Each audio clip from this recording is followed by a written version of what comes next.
comes Tony, walking in the room, mic in hand, something's about to boom. Tell me what you gotta say. Tell me, make it count today. Big Tony speaks, and everybody listens. Big Tony speaks, his voice just keeps on lifting. When Tony talks, you know you gotta hear him. Big Tony speaks. Sit right down, let me hear your voice. Share your thoughts, Tony gives you choice. Tell me what you gotta say. Tell me, make it count today. Your voice speaks, Big Tony speaks, and everybody listens. Big Tony speaks, his voice just keeps on lifting. When Tony talks, you know you gotta hear him. Big Tony speaks, Big Tony speaks. He's got something to say every single day. He's got something to say.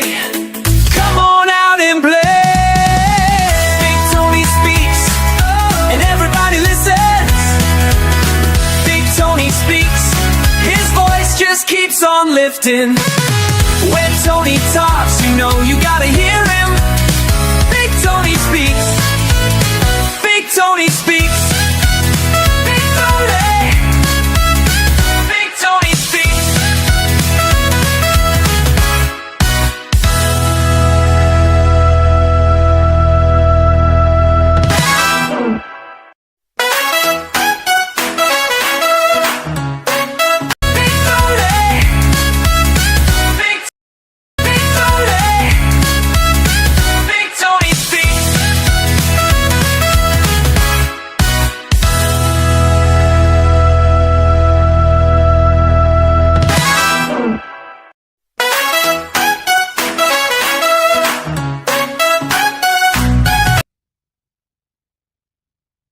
Well, okay.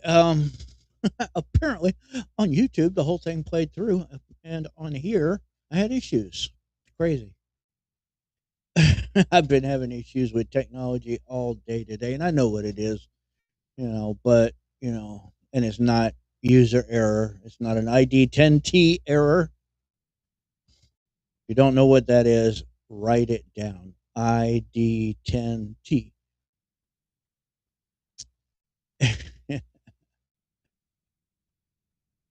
And there is Marilyn in the chat as usual. She is at work, so she'll be chatting in as she can.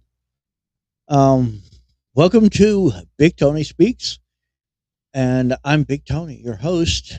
And tonight's going to be a little bit of a short show. I'm scheduled to go on Killer Carl's show, as is quite common. The more chances I can get my face in front of different audiences, and he's got a very, very large audience, especially compared to mine. So I need to get that audience growing. Y'all need to tell your friends to, come watch Big Tony on Big Tony Speaks on Rumble, YouTube, Twitch, Kick, soon to be other platforms, hopefully.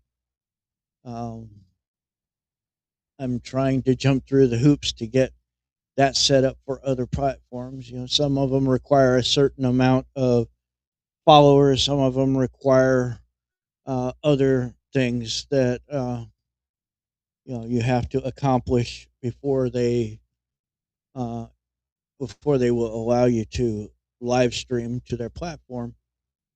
So I'm trying to accomplish that. It's slowly, but surely it's happening. So, hey, before we get started, do me a favor, go down below and hit that thumbs up button, the like button, show me some love. And while you're down there, please do follow or subscribe, whatever it is on your platform that you're watching me on. Um, and go ahead and smash that notification bell. Turn those notifications on so you know when I am on, which, by the way, is Monday through Friday at 6 p.m. All right. Having said all of that, that was a lot. um, the main subject for today is that traitor, the RINO, uh, Majority Leader John Thune in our Senate. He's at it again. But before we get to that, I have a few stories to bring to you before that. So let's go ahead and get into it. Um, I'm using the new version of Rumble Studio. They're telling me that it's going to be soon that the old one, the legacy one, is going to go away. Now, I would rather use the legacy one, actually, to be honest. You know, but I'm using the new one, trying to get used to it, so that when the old one goes away, I can do this thing. So, wish me luck with this thing. It's way different than the legacy Rumble Studios. So bear with me. Okay, okay. So we have here an Alabama tragedy. A 10-year-old girl is found stabbed to death inside her home minutes after a missing persons report is filed, and there's a juvenile who is charged with her murder. So now, obviously, we won't know the name of that juvenile or um, how he's related, how he knows the 10-year-old girl or any of that. They're not going to give out any details about that individual because he is a juvenile. So here is the little girl right there. Um, a 10-year-old girl was found dead inside a residence in Piedmont, Alabama, late Friday night, just minutes after her family reported her missing. There's a Pay close attention, y'all, because there's a few things that kind of strike me as funny, and I want to see if it strikes you all as well. So the minute you hear something in this article that strikes you a little funny, jump in that chat and let me know. Let me know what you find weird about this, because there's a few things in this story that have kind of struck me funny. It may just be me. It might just be me. I don't know. Y'all let me know. Another juvenile has been taken into custody and charged with the murder of the child, uh, Aliciana Bigby. Aliciana Bigby. Piedmont Police Department officers responded to a call about a missing child shortly before 11 p.m. They arrived at the home and tragically discovered Catherine inside less than an hour later.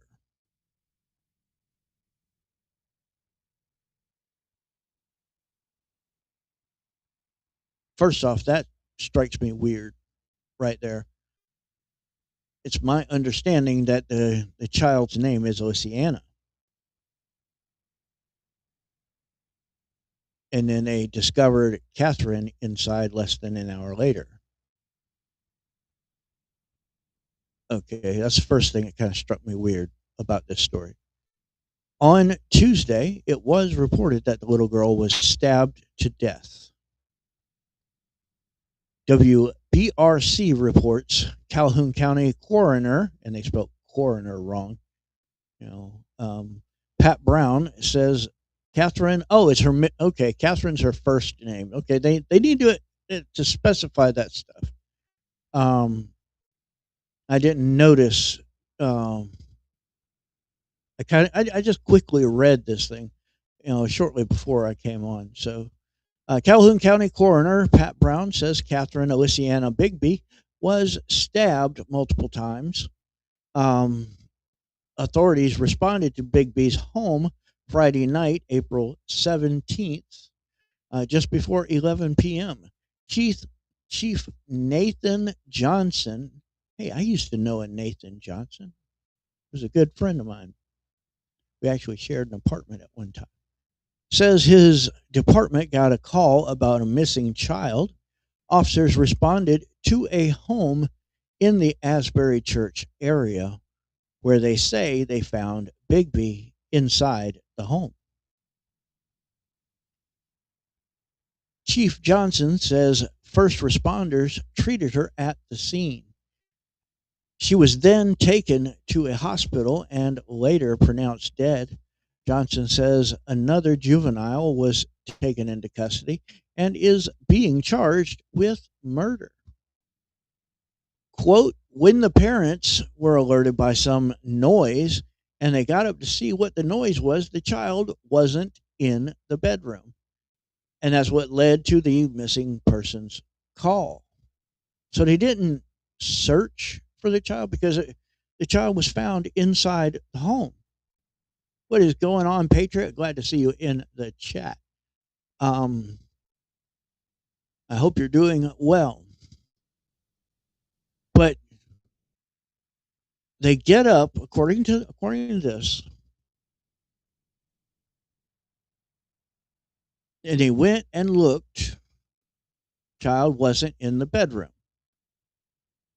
So they immediately go and call the police, put in a missing persons report. Apparently, they don't search the house at all. I don't understand. I would have searched that house high and low. I would have searched the front and backyards. I would have searched between the houses. Any wooded areas around, I would have searched. And just to see if maybe she had just wandered off. Maybe sleepwalking or whatever. But okay, at this point, we have a missing persons call. Quote, I couldn't imagine coming home to some news like that. It would just break my heart. And I feel for the family that's going through what they're going through right now. And we're praying for them, said Adrian Fitton of Piedmont. Piedmont Police Chief Nathan Johnson addressed the incident in a statement saying officers, quote, tragically discovered a deceased juvenile inside the home. Okay, see what I'm saying? See where I'm going here? Following a swift investigation, another juvenile was taken into custody and formally charged with murder. Due to the ages of both the victim and the suspect, authorities have withheld additional details, including the suspect's name, exact age, gender, and any relationship to Catherine. Catherine's family is devastated.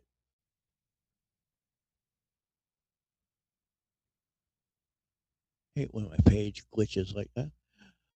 Blake Trammell, who is in a relationship with Catherine's mother, shared an emotional post on Facebook. Quote, our family has been torn to pieces. We have lost the most amazing, sweetest little girl. She was a light in any room she walked into. I cannot express the pain, guilt, and emptiness that has come from all of this. We don't have answers, only more questions. A GoFundMe has been launched to support the family with funeral and final expenses.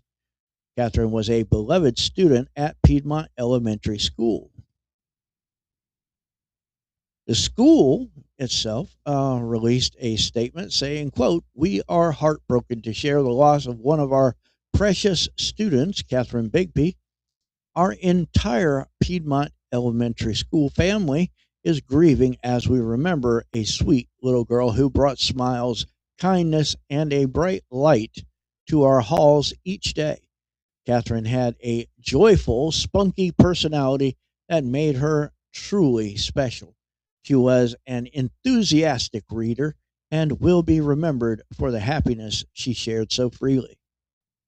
And as usual, the Gateway Pundit, as well as myself, will continue monitoring for any updates and will bring those to you. So, I mean, anything strike you funny about this? I mean, the biggest thing to me though is they discover the child is not in the bedroom, right? You know, she's not in the bedroom. So they immediately go to the phone and call missing persons. It seems kind of weird. And they mentioned in this passage right here, due to the ages of both the victim and the suspect, authorities have withheld additional details. And then they go into the list of all the normal stuff: suspect's name, exact age, gender, and then they say, and any relationship to Catherine.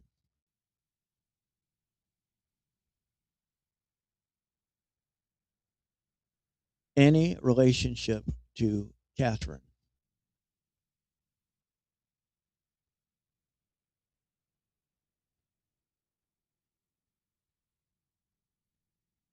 See, that, kind of gives me the thought that in some way this, and usually murders are committed generally by someone that the victim knows. It's usually done by someone that the victim knows. Um, in most of these cases, so it kind of gives me pause, makes me think that in some way, I mean, I don't know if that relationship might be familial, maybe it was a family member, or a boyfriend. Kids are pairing up younger and younger these days. And I mean, back in my day, at 10 years old, most children were, not even thinking about like pairing up and, girlfriend, boyfriend, anything like that.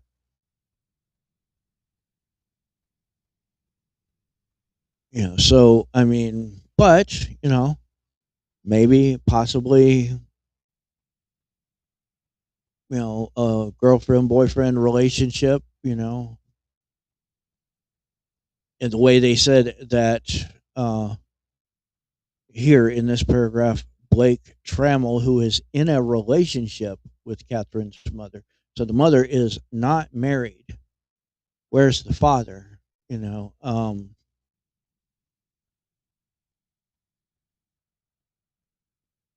Maybe she is, the child, the 10-year-old, is trying to emulate her mother. You know, uh, found herself, a boyfriend, but that boyfriend ended up turning violent. This says that she was stabbed multiple times.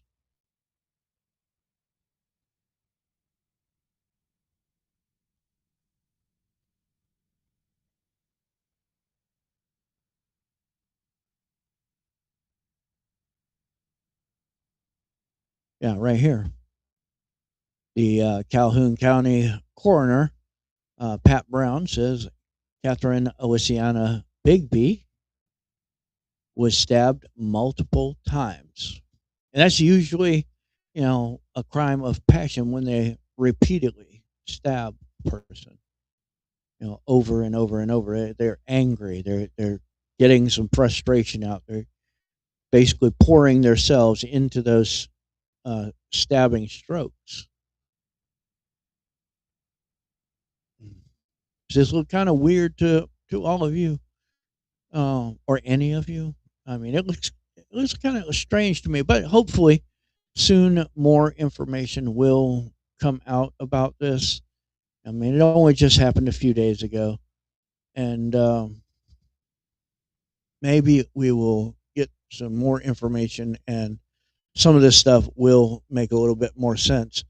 So, yeah, let me know what you all think in the chat. Um, I would greatly appreciate you doing that. Let's move on to the next story.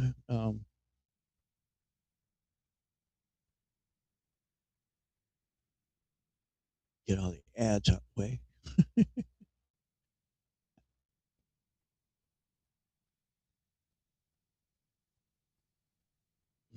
There we go. I included this because I thought it was funny. The Mamdani curse. The New York Mets are 0-11 since far left mayor and his radical wife hugged the team mascot. So ever since they visited the team and hugged the team mascot, the team has been pretty much screwed. Like they're cursed by the communist Mamdani, the Muslim Mamdani.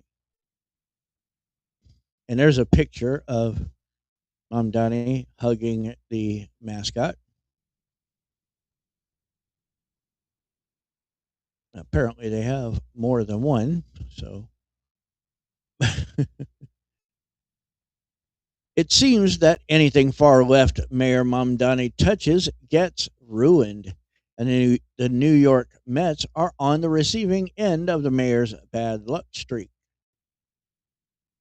Mamdani and his radical wife made a stop at Citi Field on April 9th, 2026.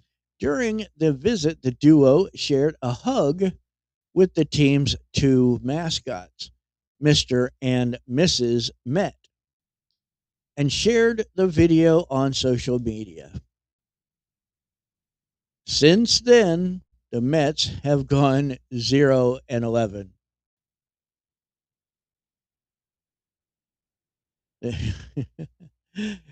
Ari Hoffman on X says the New York Mets haven't won a game since Mr. and Mrs. Met hugged Zoran Mamdani. And here is video.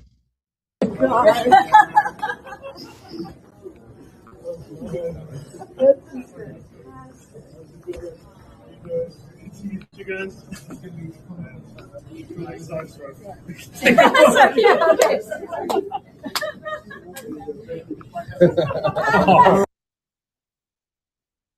See, there's where he screwed up.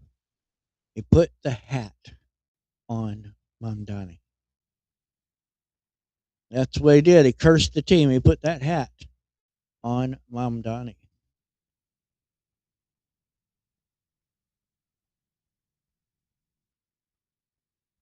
The Mets franchise is also in the news for more than just their losing streak.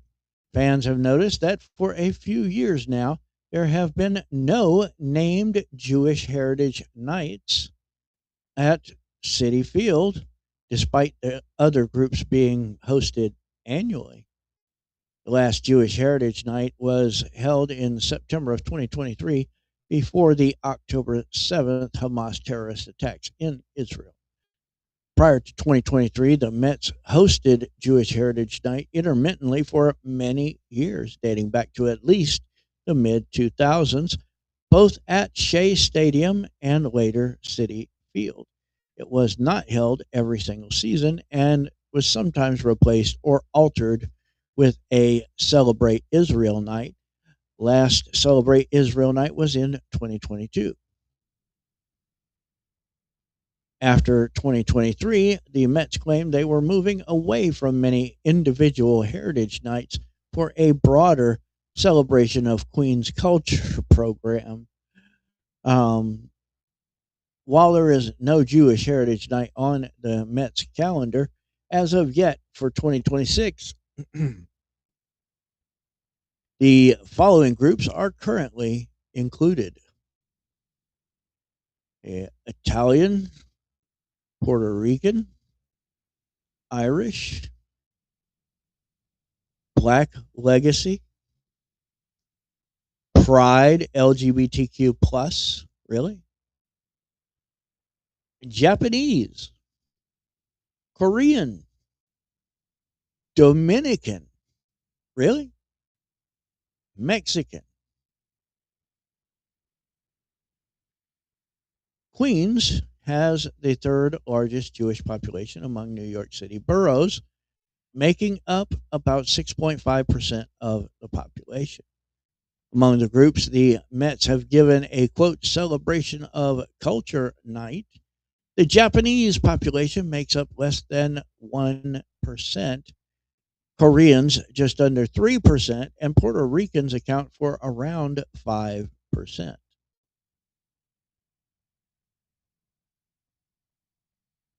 According to a national review, the fans have noticed that for a few years consecutively, there have been no name Jewish Heritage Nights at Citi Field, which used to host them annually. There will be Heritage Nights for the Irish, Puerto Ricans, Italians, Koreans, Blacks, and a Pride Night. New York is a very Jewish city, much more so than it is Irish or Puerto Rican. What gives? Rumors are that the Mets don't want to deal with policing anti Semitic protests. The night would attract pro Palestinian and anti Semitic activities, bringing signs or unfurling banners. And Joel M. Petlin posted, for decades, the New York Mets have hosted a Jewish heritage event along with event nights for other cultures. This year, in a city with the largest Jewish population in America, they canceled it.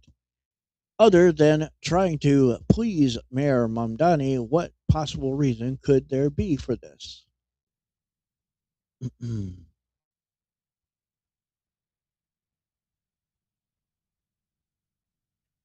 Conservative radio host Sid Rosenberg said the Mets are just too woke, and Mamdani has not just cursed the Mets, he has cursed the city.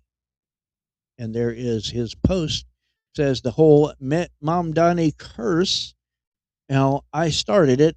I know everyone and their mom is commenting on it, but it started with me calling Mr. Met an anti Semite after the quote hug. It's a metaphor for the city. Our city is cursed. Carry on. Keep losing. And here he is. Monday morning, back in studio after celebrating my 59th birthday yesterday. I want to thank all you folks out there between Twitter and Instagram and Facebook and Truth Social and my texts and my emails. Thousands and thousands of you wish me a happy birthday. And just, I read every single one. I may not respond to every single one. It's just so much I can do, but I read every single one. I really appreciate it. Just want to touch on this Met thing for a second. It's become quite the national story. Fox News had a big story on it on Saturday. Even Bill O'Reilly reached out to me and said, wow, this thing's really gaining traction. Don't forget, I started the whole thing, okay? I started the whole thing. I called Mr. and Mrs. Met anti-Semitic when Mamdani kissed him at the stadium. Everybody's talking about the Met curse, the Met curse. It's no Met curse, it's a Sid curse.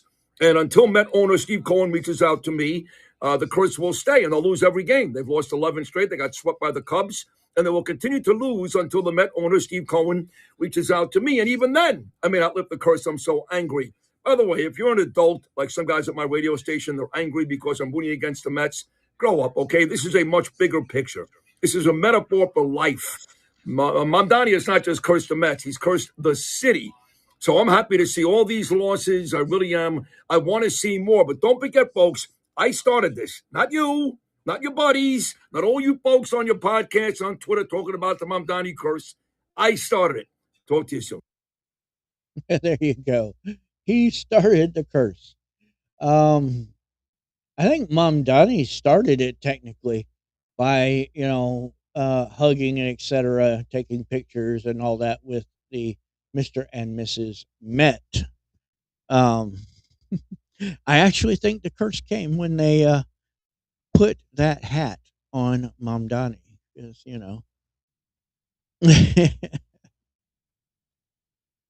the Mets will have to wait until Tuesday when they play the Twins to see whether the quote hug of death curse is broken. I included this one just for fun, just try to lighten things up a little bit.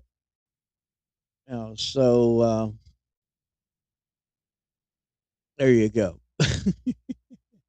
Up next,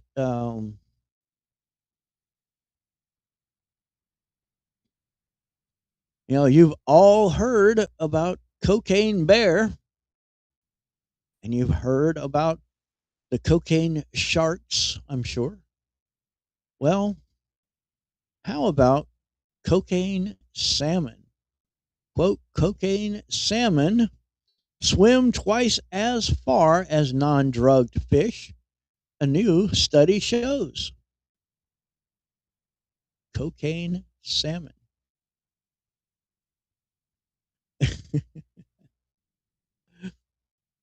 And there is Grok's rendition of a cocaine salmon.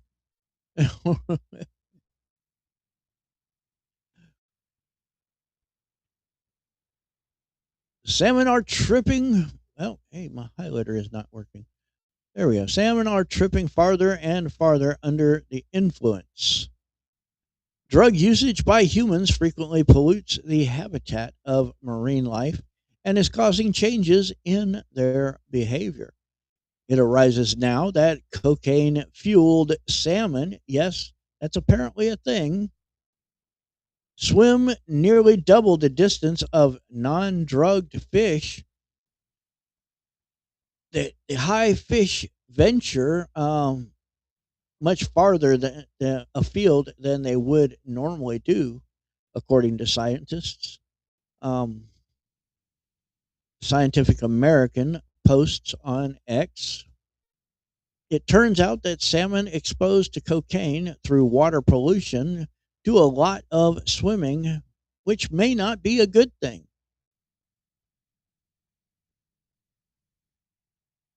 The Telegraph reported wildlife experts worry that fish exposed to drugs through water pollution may end up swimming into unfamiliar waters or wear themselves out with the extra effort, potentially damaging their immune systems and development. The remnants of recreational drugs are frequently found in in Britain's rivers and lakes, with estimates suggesting 80,000 lines of cocaine pollute the Thames each day. 80,000 lines of cocaine each day. That's a lot.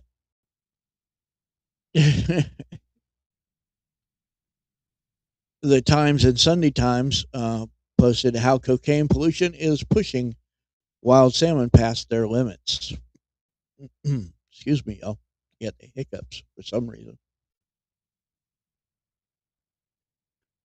Researchers from the Zoological Society of London, ZSL, and Griffith University in Australia teamed up with Dr. Daniel Cerveni of the Swedish University of Agricultural Sciences for this study.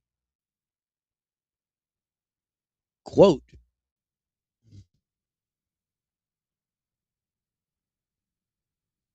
is it? I didn't notice. I'm going to have to subscribe. I'm going to have to check that out. I may have to edit that video. Took me about 2.5, 3 hours to make that thing. And that was that little animation with the subscribe part. It was an AI creation that I added in there. So I'll have to check it out. If you're correct, and I don't doubt you. You probably are correct. You know how AI is. You know,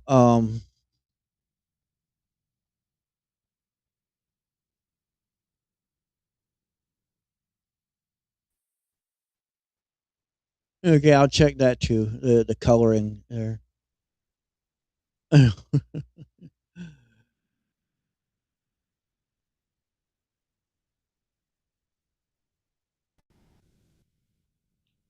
But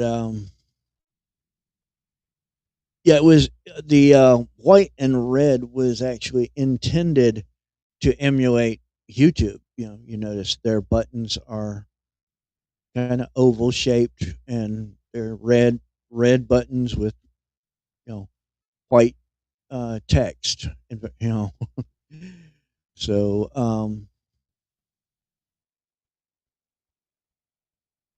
they were intended to emulate that. But I'll check it out. You know, I might. I'm gonna replace that intro video. Anyway, I'm gonna work on it some more and create a new one, a better one. In my opinion, that one's good, but it needs a whole lot of work. Um, so I'll check those things out, and we'll see if we can't make it better. Anyway, quote, the idea of cocaine affecting fish might seem surprising, but the reality is that wildlife is already being exposed to a wide range of human derived drugs every day, said Dr. Marcus uh, Michelangeli. Instead of O, it's E.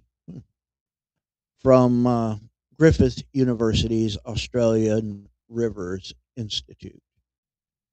Quote, where fish go determines what they eat, what eats them, and how populations are structured.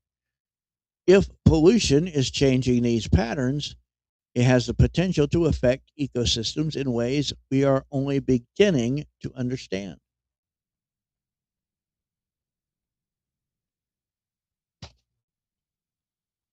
Interesting Engineering on X posts a new international study has provided the first evidence that cocaine and its metabolites alter the behavior of fish in their natural habitats. And then you have this image here. Cocaine pollution changes behavior of wild Atlantic salmon, a study finds.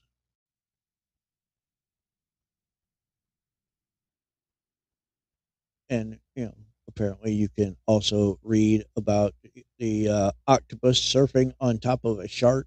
You know,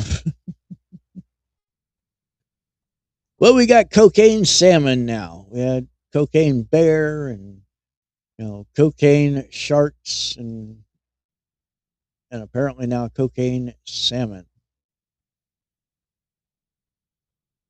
So, what do you all think of that? What do you all think of that? What do you think of that elf cocaine salmon? You know, how about that, Maryland Patriot? All the rest of you watching, let me hear your opinion on these here cocaine salmon.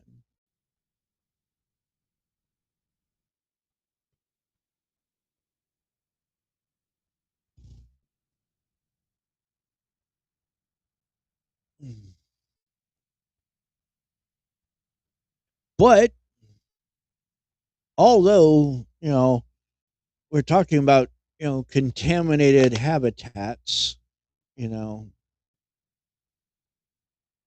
now you just need some meth tuna, right? Right? Eat you some tuna and get some get up and go. You know what I'm saying? But you might pop, dirty on a drug test.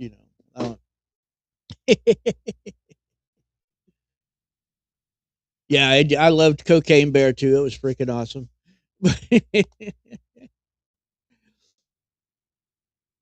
It was hilarious to me. But as I was saying, we're talking about the cocaine salmon and all that, due to cocaine polluting their natural habitat, their environment. Well, apparently Animals are thriving on contaminated land in Chernobyl. Chernobyl's radioactive exclusion zone, the area that people are not allowed to live in. But they have discovered, over the years, there are plenty of animals living in that exclusion zone and they are thriving. They many of them, their metabolisms, their bodies, etc., adapt to the radiation. And the radiation levels, over time they do go down. You know, it's according to the half-life of the radioactive material. And over time that radiation level has been steadily going down. It's there, and it has, as I said, it's made changes. Not There have been some animals that have suffered, physical changes. Like the rabbits with donkey legs and things like that. But the majority of the animals pretty much remain physically unchanged as far as their appearance goes. But their internal, their metabolism and their body chemistry um, is changed and allows them to. Yeah, you got to put a warning label on the methamphetamine tuna. You know, and probably want a warning label on the cocaine salmon too. Warning, consumption of this item may cause positive results on drug test. Kind of like the poppy seeds. You get a poppy seed bagel and pop dirty on a drug test. That's a real thing. It does happen. Uh, Here are some wild horses roaming freely around the exclusion zone. This is a radioactive area now, remember, that these horses are allowed to run freely in this zone. And apparently they are thriving. They're living their best life. I mean, they look healthy. I mean, know, I have cared for horses myself, and my dad still does. And you know, these horses look pretty darn healthy. Look strong. Good work horses.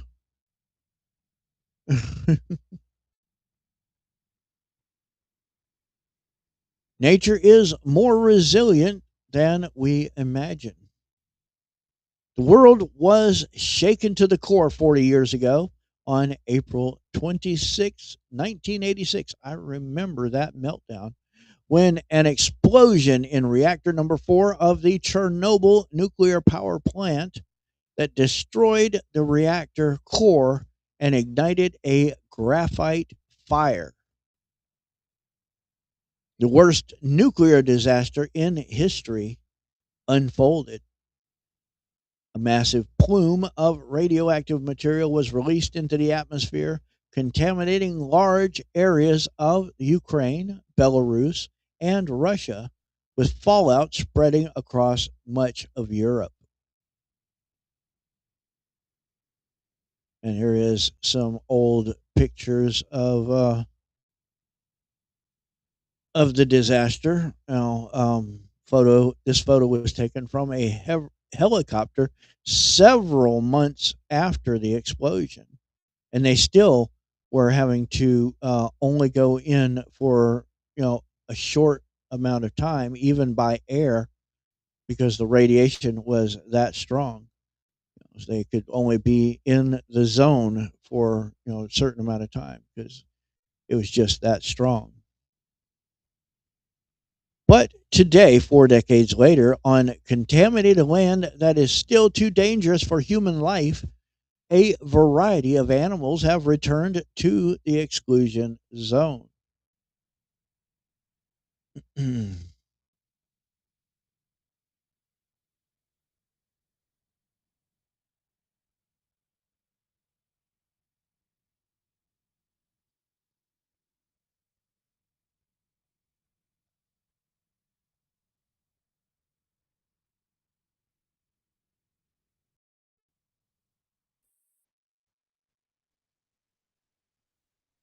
There's apparently no sound on this.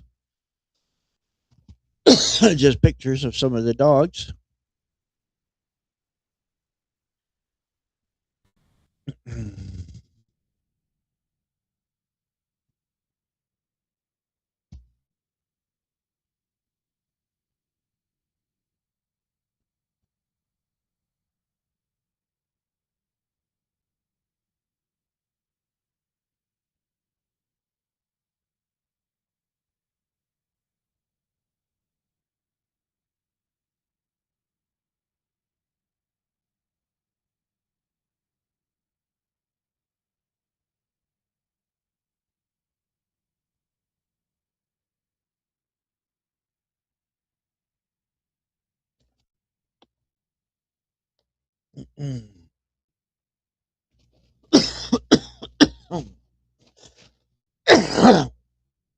Excuse me, y'all. I apologize. Oh, oh, I apologize. Having issues, and I know you noticed the redness around my eyes and a little puffiness going on. I was out earlier riding my scooter. I was riding with Marilyn. In fact, we were going to her work. Um, and a landscaping truck went by, and a bunch of pollen and dirt and etc. flew right in my face. And I've been having issues with my eyes and sinuses and etc. And every so often it makes me cough. Oh, it really sucks. But anyway, let's get back to this article. Volunteers in the Chernobyl exclusion zone have discovered packs of dogs with bright blue fur, the Daily Mail reports. And, there have been documentaries about those dogs, so that's not new. According to researchers, the animals appear healthy and active despite their unusual coloration.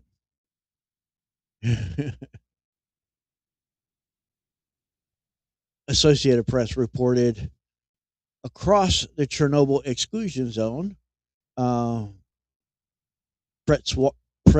Prewoski's horses, stocky, sand colored, and almost toy like in appearance, graze in a radioactive landscape larger than Luxembourg.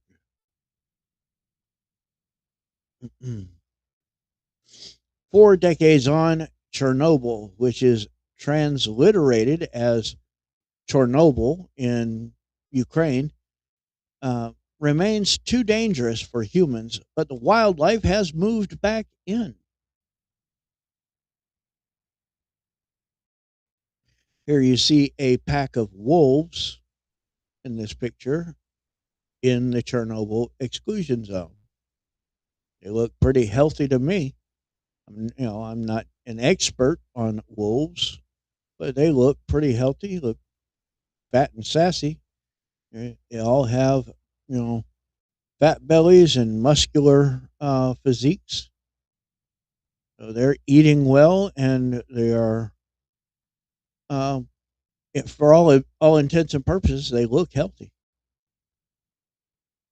Quote, wolves now prowl the vast no man's land spanning Ukraine and Belarus, and brown bears have returned after more than a century.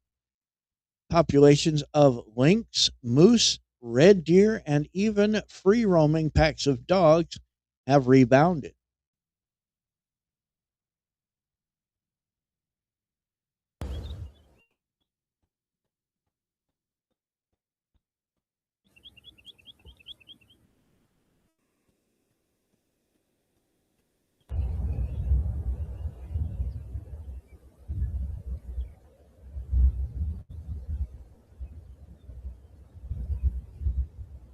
The horses say they didn't consent to being filmed. You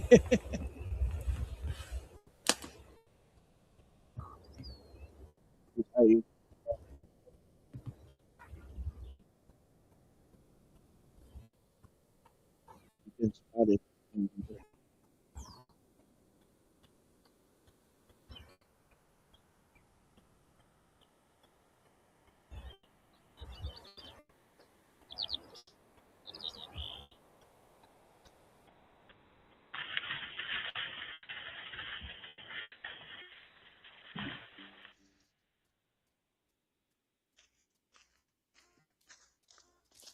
And there they are in the snow. Check it out.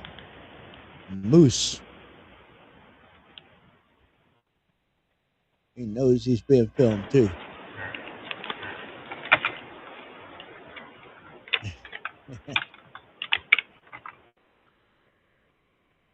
There's the wolves.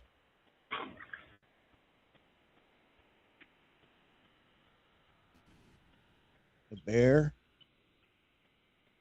He looks pretty healthy too.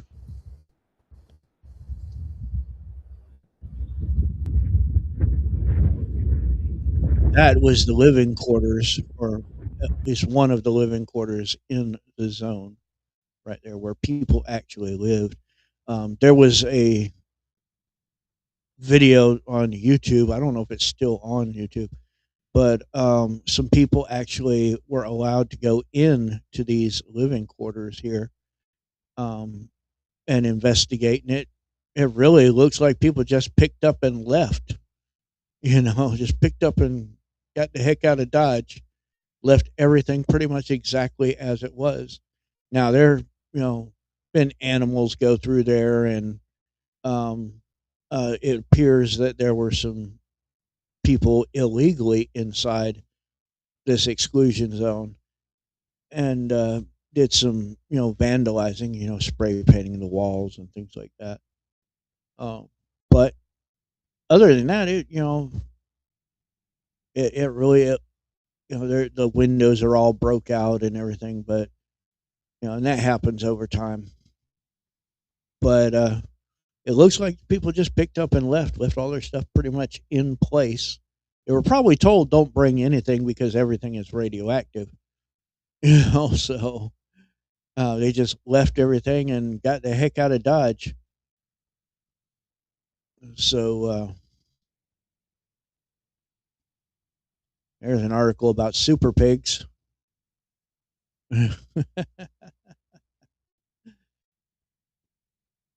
So, I just wanted to kind of show you that nature can thrive in any situation. It just has to adapt. It takes time. Several generations later, the animals are thriving, and because their bodies have adapted to their environment. And humans can do that as well. We have over centuries, we have adapted to our environment because our environment has changed a lot. Over the millennia, and we have adapted to our environment. In fact, it's adapting to the environment that has caused many of the modern day illnesses that we suffer from today. Diabetes being one of them.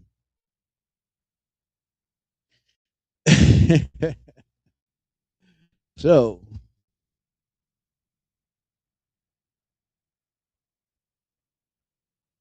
right now we're almost to the title story of this episode. This next article has to do with the other one regarding John Thune. So here we go.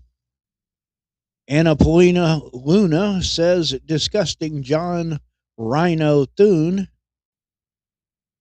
is no longer considering the SAVE Act at all.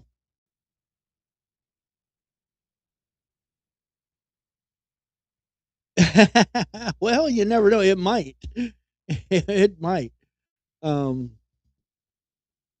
Really, I mean, the only way to really know is to do it.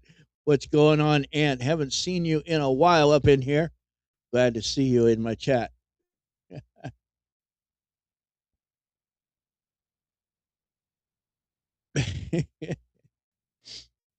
I mean, some low grade nukes. You don't have to drop the big one. You know what I mean? But low grade nukes might actually, have some benefit. You never know. Right? Most definitely. Most definitely. Just take out New York completely. I kid. I'm not calling for the destruction of New York City. Don't y'all get it twisted. Just level New York City, Los Angeles, San Francisco, you know, Epic City, and its many little clones. I'm kidding. I am not calling for the annihilation of millions and millions of people all around the country. Not by a long shot. Don't get my words twisted. You know, we can joke around. Not everything is 100% serious.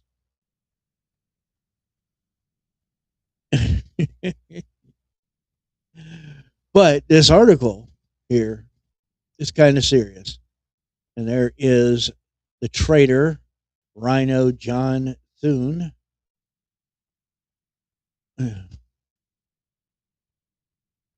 Just when you thought the Senate RINO establishment couldn't get any weaker.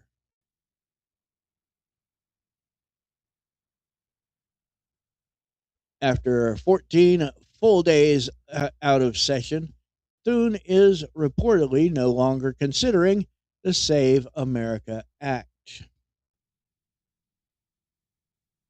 Representative Annapolina Luna just blew the lid off yet another disgraceful backstab by Senate Majority Leader John Thune. In a direct message to the American people on X, Luna says, quote, just so America knows, after 2 weeks in recess, John Thune is no longer considering the Save America Act.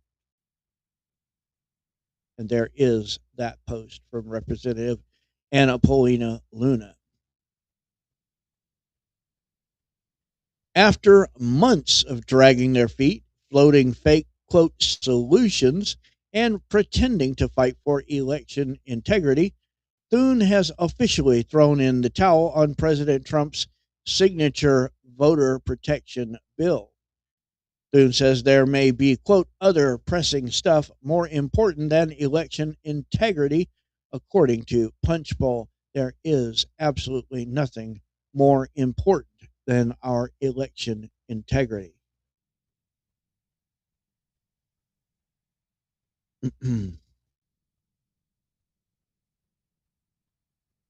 According to Punchbowl News,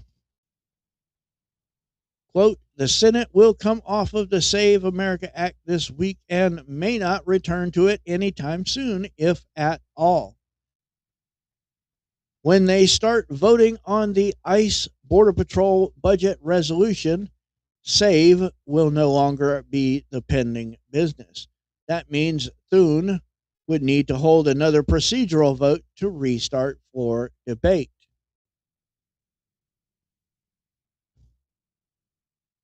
Quote, Thune does not commit to holding a vote to get back onto the Save America Act after the budget resolution and FISA reauthorization are done. Senate will come off of Save this week to pass the budget resolution, would require another vote. Quote, if we don't have other pressing stuff in front of us that has to get done, then we'll see about getting that going, Thune tells. And there's the post saying all of that.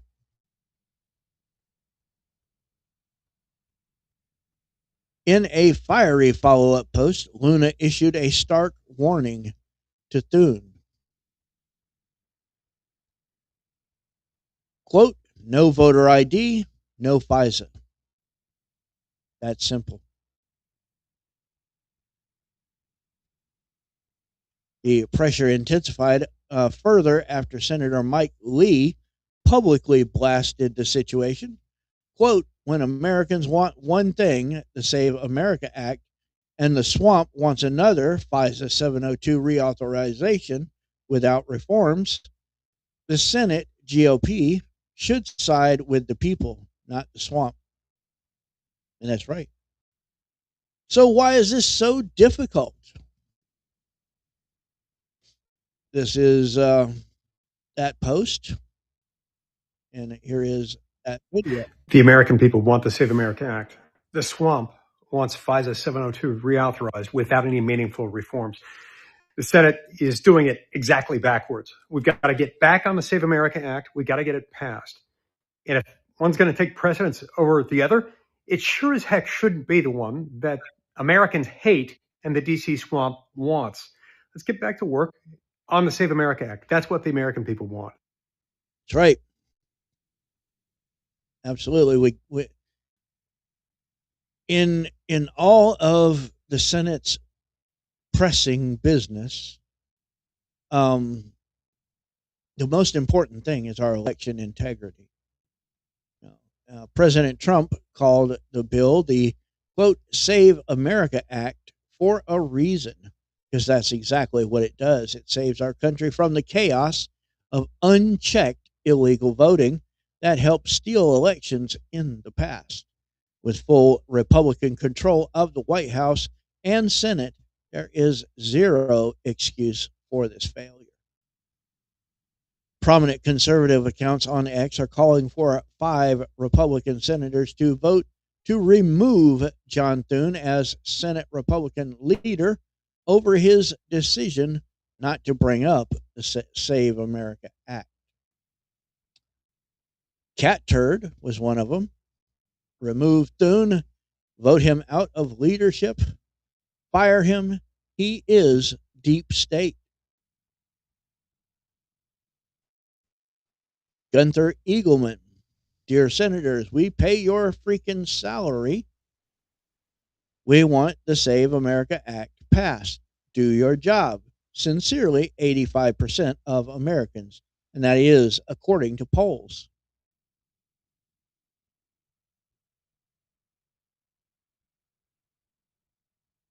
Rob Schneider, replace Thune immediately.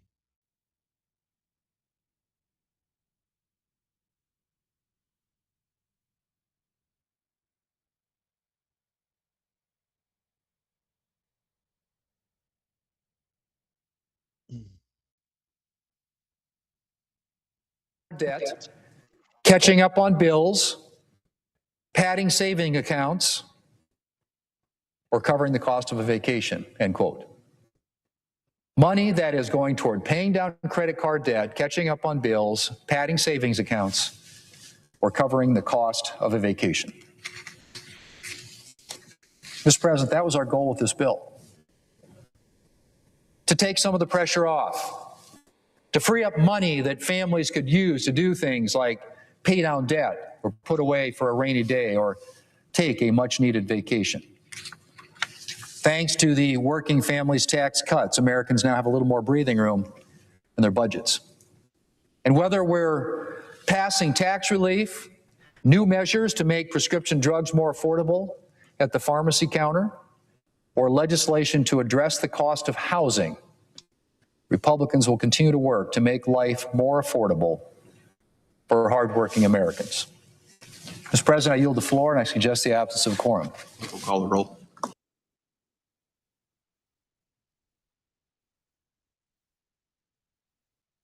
All right.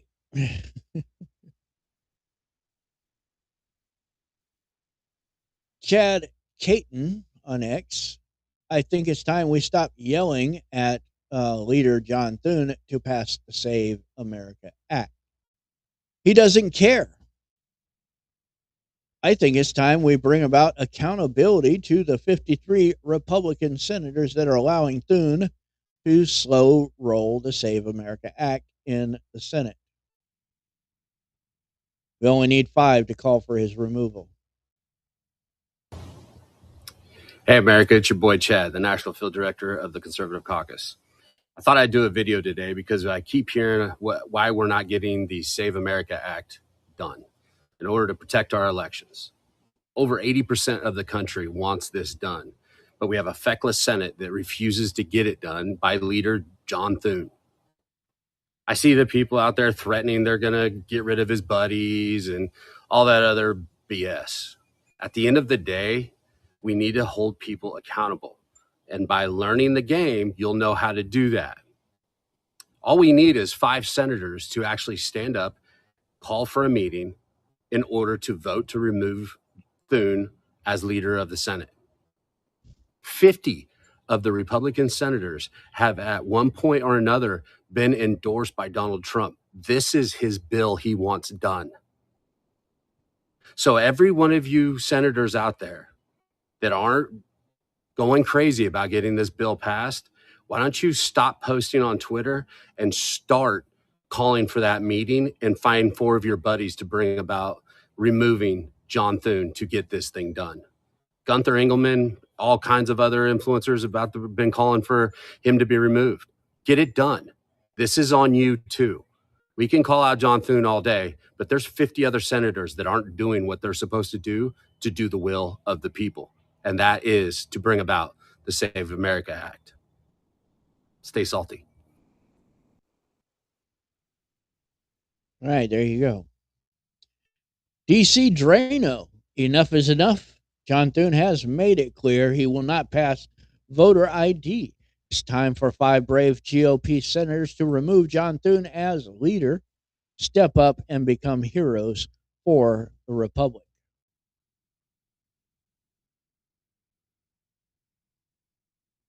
So, what do you all think? We need to remove that RINO traitor, John Thune, who has at every turn tried to thwart President Trump and his agenda, which is our agenda. It is what we voted for.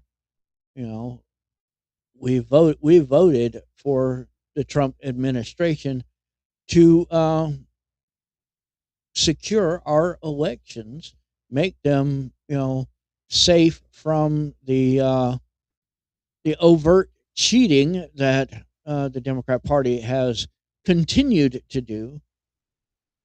Whether it does them any good or not, it didn't do them a whole lot of good when we elected President Trump for the second time, because we made our voices loud and clear, and it was so overwhelming that no amount of cheating on the Democrats' side could have overcome our vote. It was so freaking thorough that we just overwhelmed them. So John Thune has been trying to thwart the agenda at every turn. He is, in my opinion, an undercover Democrat. The only time that he has acted in the interest of the United States of America and the people of this great country was when he had no real choice.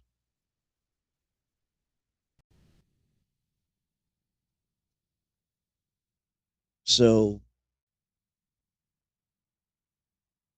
I personally think that they should remove Thune. But before they remove him, they need to go ahead and figure out, who's going to replace him.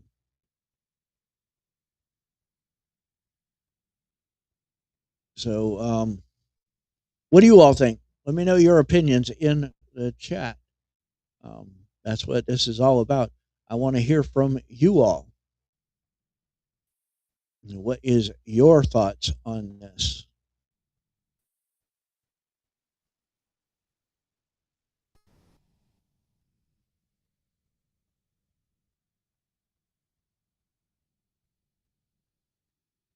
And here we have the actual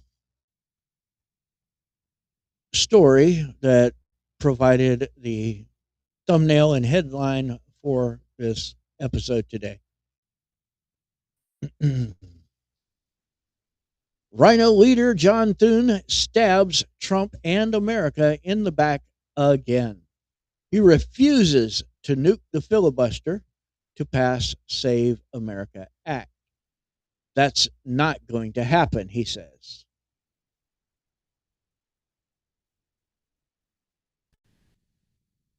John Thune is determined to bring Democrats into power for decades to come. He hates MAGA voters so much that he will not pass the Save America Act. Thune is a traitor. He absolutely is, in my opinion. Anyone in our Senate or our House of Representatives that does not act according to the will of the people is a traitor. As far as I'm concerned, I don't care. And that means both Democrats and Republicans. Because, see, that's what they're there for. That's why they were put in place.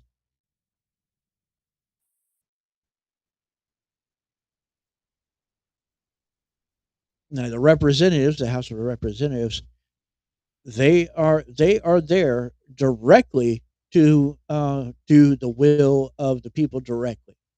The senators, technically, according to the founders who created this system, the senators are intended to do the will of the state, which in turn is the will of the people. They're there for their individual states. Way back in the day, senators weren't elected. They were appointed. They were appointed by the governor of each individual state.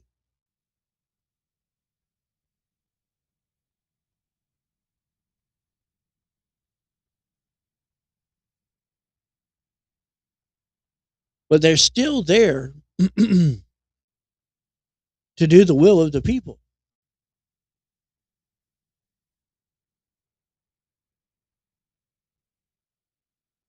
So anyone, and that's both Democrats and Republicans, they are there to do the will of the people of their their states and of their various different districts and etc. So if they're not doing the will of the people, period, no matter what that looks like, then they're traitors. They have upon getting elected abandoned their duty to uphold the will of the people. In yet another blatant betrayal of President Donald Trump and the America First agenda, Senate Majority Leader John Thune has once again shown his true RINO colors by flatly refusing to make any changes to Senate rules that would allow the critical Save America Act to pass. This comes as Trump ramps up pressure on the GOP establishment to secure our elections before the midterms. But Thune is more interested in protecting the swamp than fighting for the American people. Quote, "Yeah, that's not going to happen," Thune said on Monday when pressed by ABC News about altering the Senate's 60-vote threshold to advance legislation. This stonewalling directly undermines Trump's urgent call to pass the Save America Act, which would crack down on voter fraud and ensure only American citizens vote in our elections.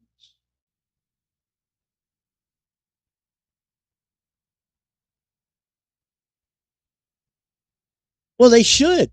No matter Democrat or Republican, any subject comes up in the Senate or in the House for that matter, they should poll the people in their districts, etc., and see what the people say, what the people feel about each individual thing that comes up that they need to vote on in the House or in the Senate.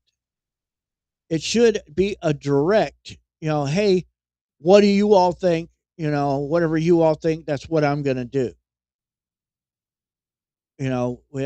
They are supposed to represent the people. We are currently right now experiencing the same thing that caused the colonies to rebel against England. Taxation without representation. We are not being represented in our House and in our Senate at all, whatsoever. We are absolutely not being represented. And yet, we're being taxed to death. Income taxes, property taxes, vehicle taxes, sales taxes, wealth taxes, inheritance taxes. You name it, it's got a tax on it.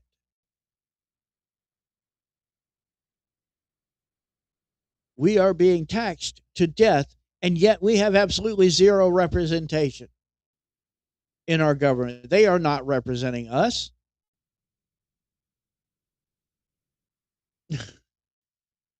And that's why I say any of our senators or representatives that do not directly do the will of the people when they know what the people want, they are traitors. And they should not be in our government. Period.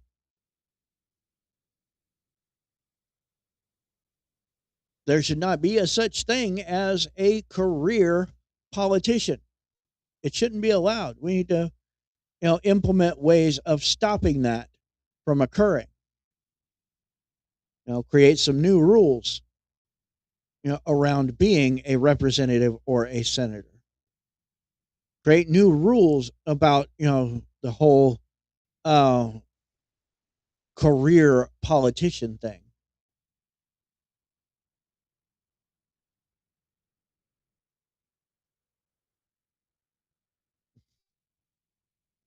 Because, ELF absolutely, they should be polling the American people, polling the people in their districts or whatever, and finding out what the will of the people actually is, because that's their job, is to do the will of the people.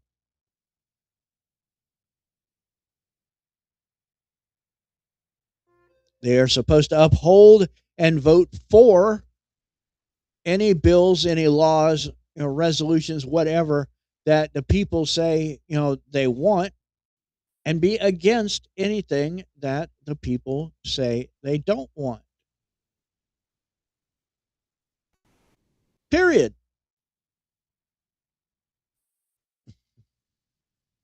End of story. Finito. Done. That is their only job.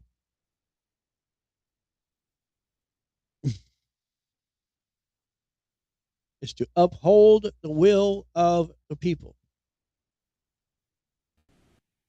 Quote, the president clearly is very interested in getting the Save America bill up and voted on, although he wants a modified version of it, and so we'll do our best to do that, Thune said, paying lip service to Trump's demands while admitting he can't or won't guarantee results.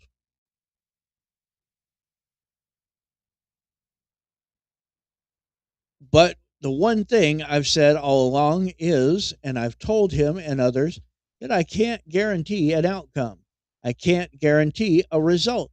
If the result is only achieved by nuking the legislative filibuster, we don't have the votes to do that. And so that's just not a realistic option. This spineless stance follows Trump's explosive Sunday post on his social media platform, Truth Social, where he threatened to veto all legislation until the Save America Act lands on his desk. And he can do that. He has the authority to do that.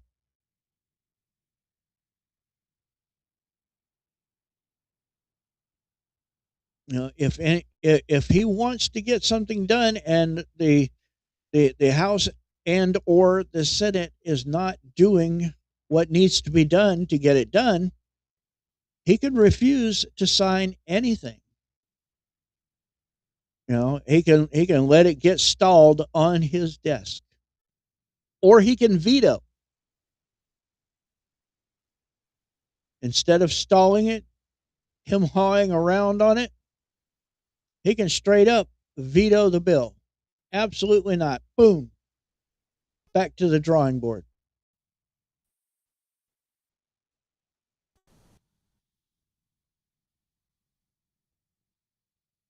Quote, great job by hardworking Scott Pressler on Fox and Friends talking about using the filibuster or talking filibuster in order to pass the Save America Act, an 88% issue with all voters. That's not just Republicans, by the way.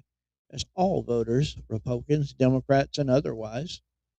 It must be done immediately. It supersedes everything else. Must go to the front of the line. Quote, I, as president, will not sign other bills until this is passed, and not the watered down version. Go for the gold, must show voter ID and proof of citizenship, no mail in ballots except for military, illness, disability, travel, no men in women's sports, no transgender mutilization. I like that. Mutilization is mutilation for children. Do not fail.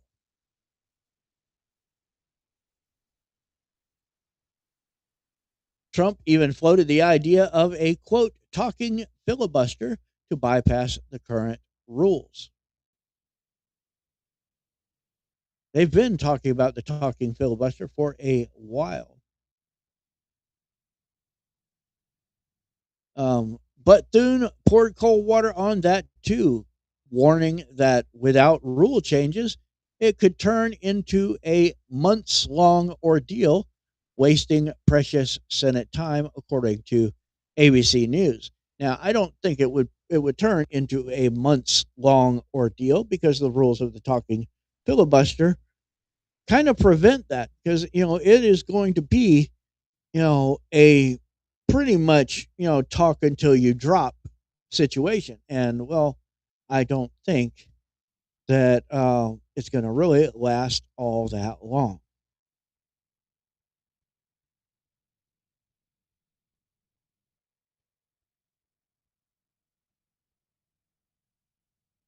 I mean, for Christ's sakes, just look at our Senate on both sides, really, on both sides. Look at our Senate. You think they have the stamina to talk for months on end?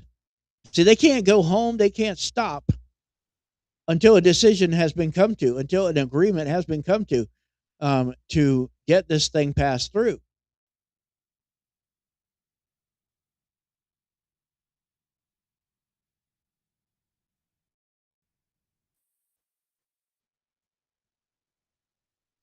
And in fact, that was the intention of the filibuster in the first place,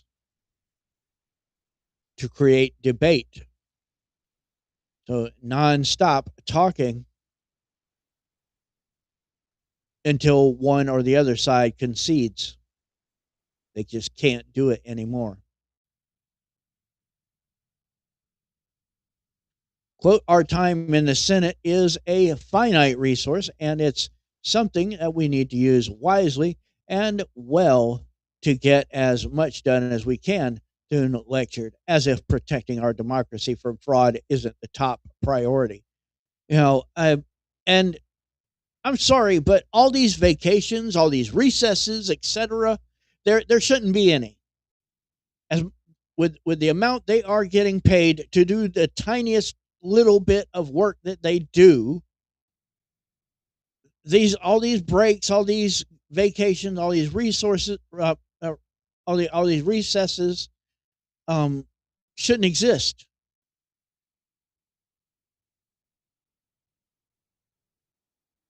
They should be there on the Hill doing the will of the American people, period.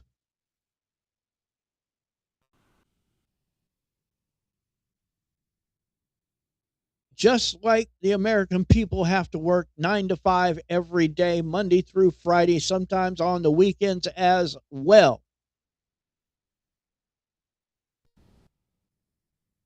And they should have to put in overtime because the average American has to put in overtime, quite often. And they should too. They should be treated exactly like the American people because the government is of the people, by the people, and for the people.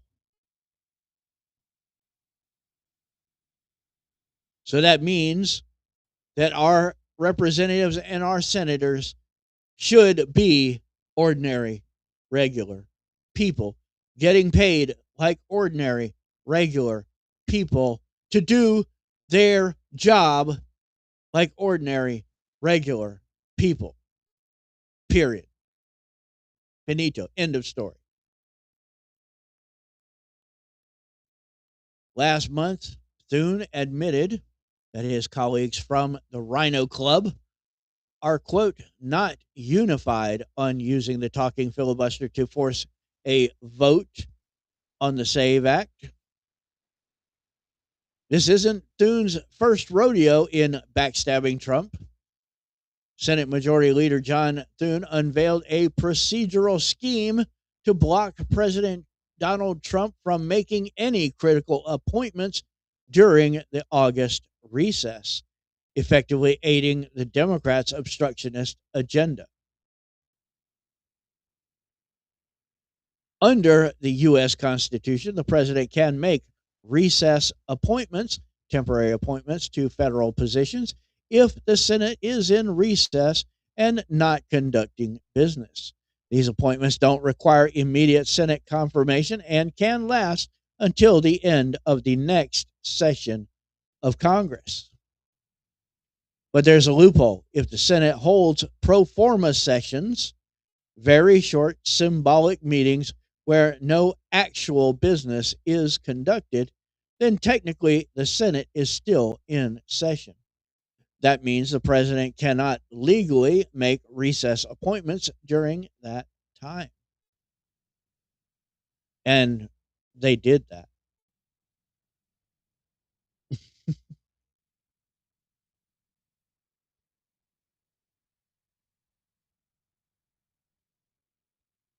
So,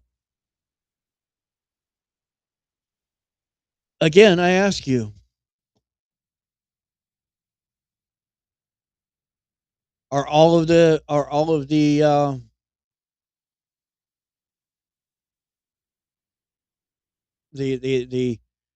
conservative creators on X, are they right? We need to get 5 of our senators to get together and get rid of John Thune? I think so, personally. Myself, he needs to go because he is a traitor, not only to MAGA, not only to Donald Trump, not only to America first, not only to the conservative side of things, but to the American people. The American people want election integrity. American people want the Save America Act. And yet he is fighting tooth and nail to keep it from happening.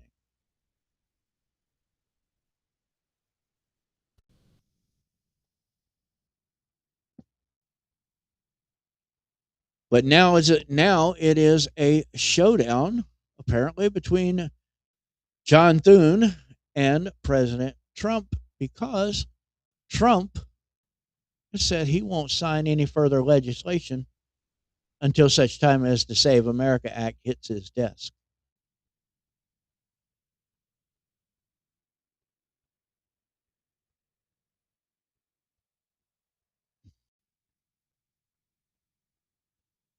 I'm about to have to go ahead and end this show, but I'm going to hit at least one more story. Let's see. What do I have that I can?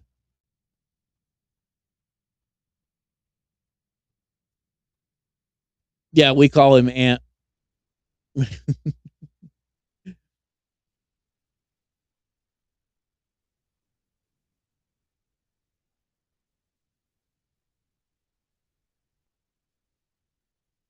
What else do I have? Oh, check this out. I found this actually quite disturbing. Over 250 journalists sign a letter demanding, quote, forceful protest against Trump at the White House Correspondents' Dinner.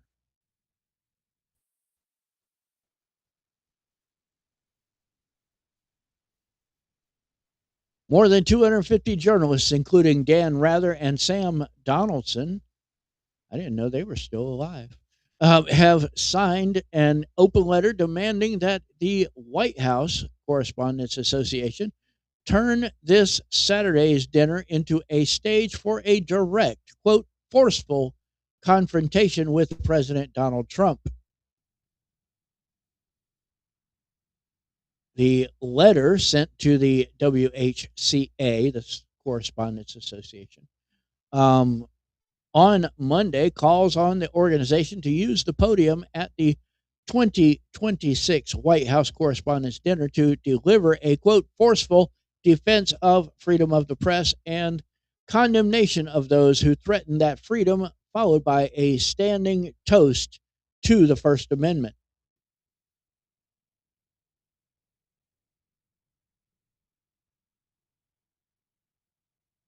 Quote, speak forcefully in front of the man who seeks to undermine our country's long tradition of an independent, strong, and free press, the letter says. Well, then you all need to actually report the facts and the news as it really is and quit trying to lie and spin and create a narrative. The letter reads in part, quote, we understand that some journalists plan to wear pocket handkerchiefs or lapel pins with the words of the First Amendment. And continuing in that spirit, we believe the White House Correspondents Association should take stronger action by issuing from the podium a forceful defense of freedom of the press and condemnation of those who threaten that freedom, followed by a standing toast to the First Amendment and a pledge to continue upholding such critical cornerstone of our democracy. Speak forcefully in front of the man who seeks to undermine our country's long tradition of an independent, strong, and free press. We also urge the White House Correspondents Association to reaffirm without equivocation that freedom of the press is not a partisan issue and that the association will not normalize this behavior, but instead fight back against any office holder who has waged systematic war against journalists whose work the dinner celebrates. Well, Mr. Trump, President Trump, has not waged war against free speech. He has not waged war against free press. No, he encourages free press. However, he encourages that free press not to be a propaganda arm of the Democrat Party. He encourages that press not to try to spin a narrative that doesn't exist. He encourages that press to tell the truth. And he calls it out when it does not do those things. That's just criticism. Constructive criticism, in my opinion.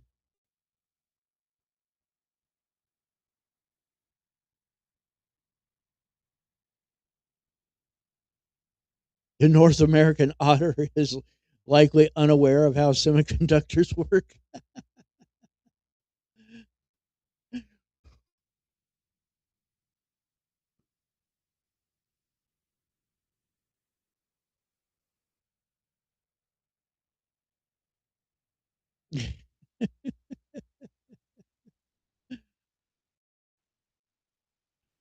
All righty then.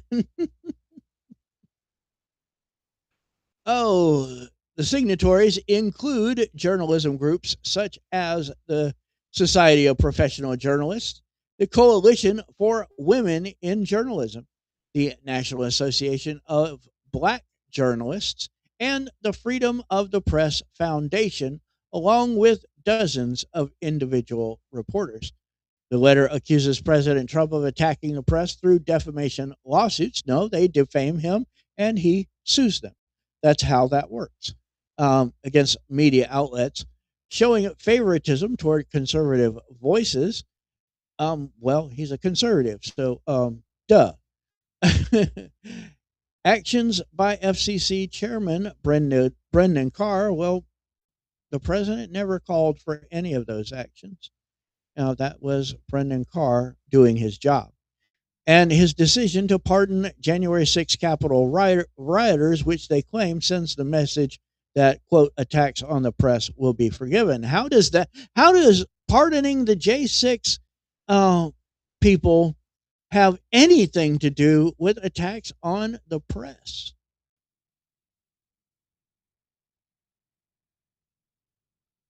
I don't get that one. It has absolutely nothing to do with it. They just needed to, to throw in January 6th somewhere because, of course, they do.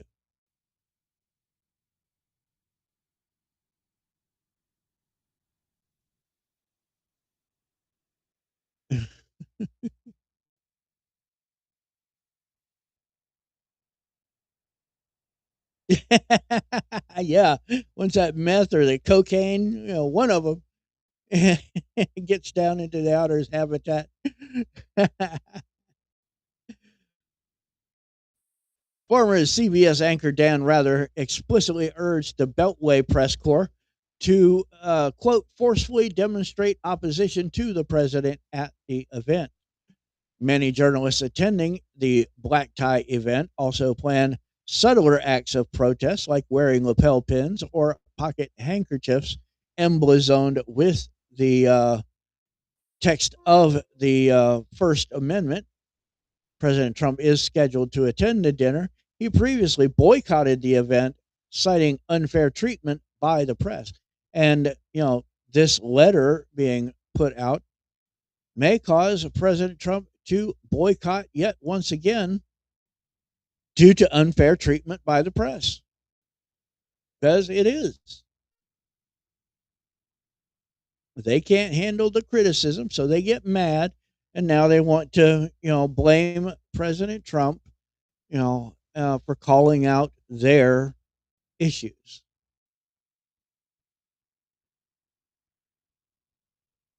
So, in a recent Truth Social post, Trump said he is now looking forward to it and hopes it will be, quote, something very special. This letter comes during a time of record low trust in the media. Record low trust in the media. And I don't blame people for, that lack of trust in the media because they haven't done anything to actually earn that trust. And by the way, I just thought about it.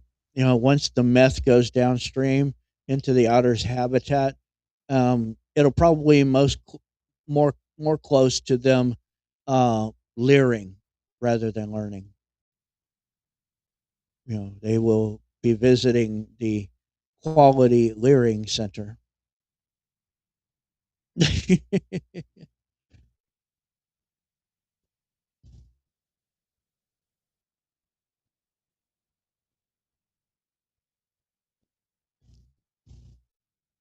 Right? Right. I agree with that. Gallup polling last year found that only 28% of Americans have a great or fair amount of trust in mass media, with even lower numbers among Republican voters. The White House Correspondents' Dinner is supposed to celebrate the First Amendment and journalism. Well, there hasn't been any real journalism done in a long time, except, of course, Nick Shirley and a few others on the internet. Citizen journalists actually deserve that name because they're actually doing what journalists are supposed to do.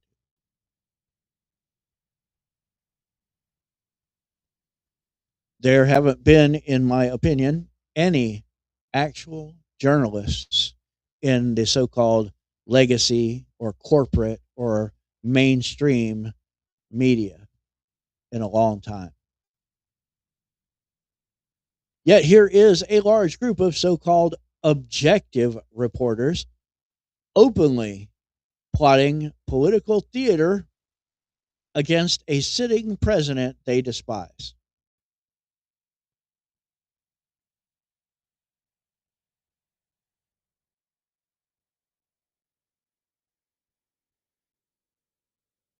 Now, I truthfully think that the White House in this situation should, from here on out, show even more favoritism.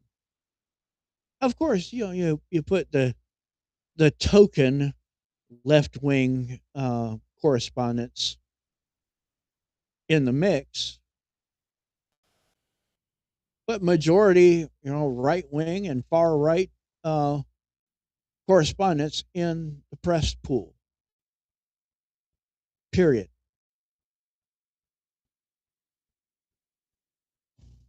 You can put just a few sprinkling of token left wing propagandists. They're not journalists, or put a few left wing propagandists in there, and they can share whatever they get with the rest of the so-called legacy media.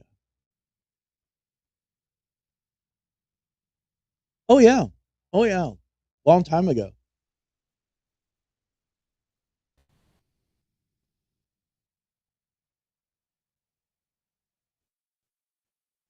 Well, the biggest thing was that um, it was deregulated so that the American press here in America could actually propagandize. They could spread propaganda. Um, Before that happened, they couldn't spread partisan propaganda. They had to um, show the view from both sides, etc., and let the people decide what they thought. Now, a few years back,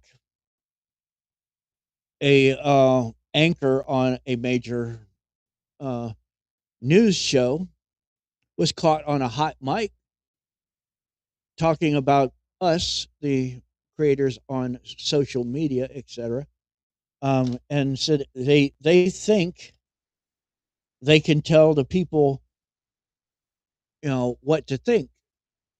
She said that's our job to tell the people what to think. It was a female anchor, so see, they believe that it is their job to control what you think.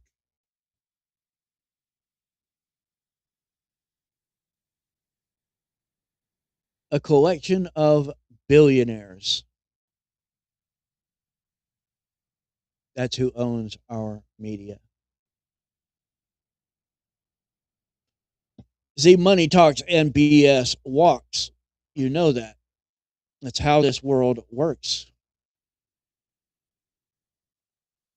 These media companies, yes, they do think we're sheeple, Maryland.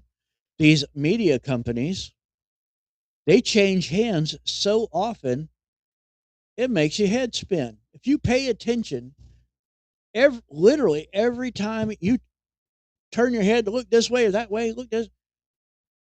These media companies are changing hands. They're being bought and sold left and right amongst a group of billionaires and billionaire owned corporations. It has nothing to do with who the people are. It has to do with how much money they have and which way they lean. Occasionally, one will get bought up by someone who leans more right wing, but even with that being the case, the entire news organization, in most cases, are left leaning. In fact, some of them are extremely far left. So, they have to battle against that, and then, it ends up getting sold before anything real starts to happen.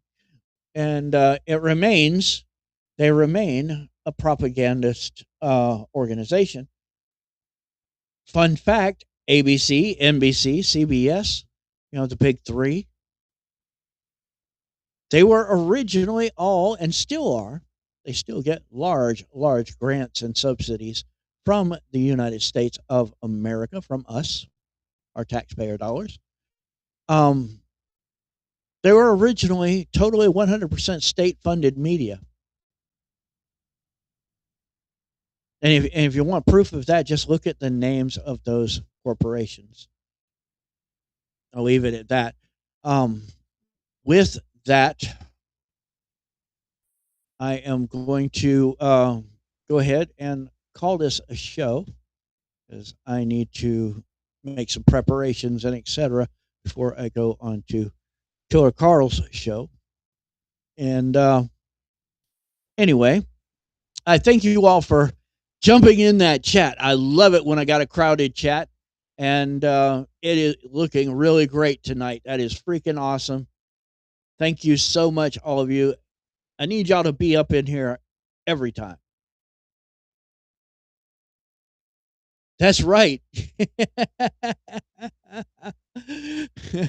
That was quite a common thing, actually. Buying your cigarettes from the same man who delivers your news. Yes, that was quite common.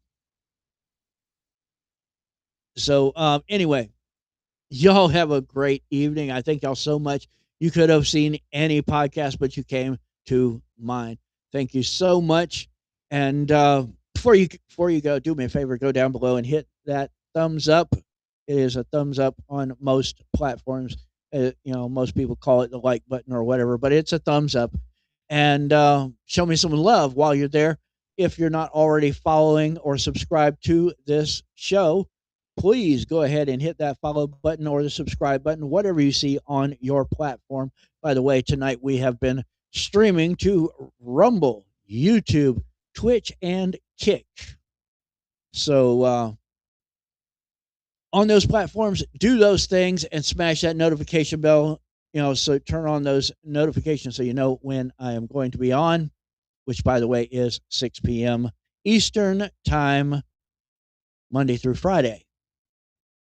Come back and see me. And when you do, remember, Big Tony will speak on it. God bless you all. God bless America. Lord knows this country needs the blessings. And I'll see you next time. I am out of here. This has been Big Tony Speaks, and I am Big Tony, your host. And I'll see y'all next time.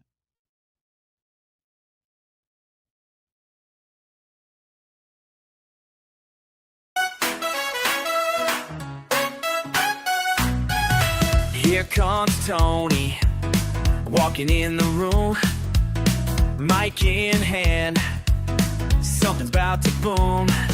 Tell me what you gotta say. Tell me, make it count today. Big Tony speaks, and everybody listens. Big Tony speaks, his voice just keeps on lifting. When Tony talks, you know you gotta hear him. Big Tony speaks. Sit right down, let me hear your voice. Share your thoughts, Tony gives you choice. Tell me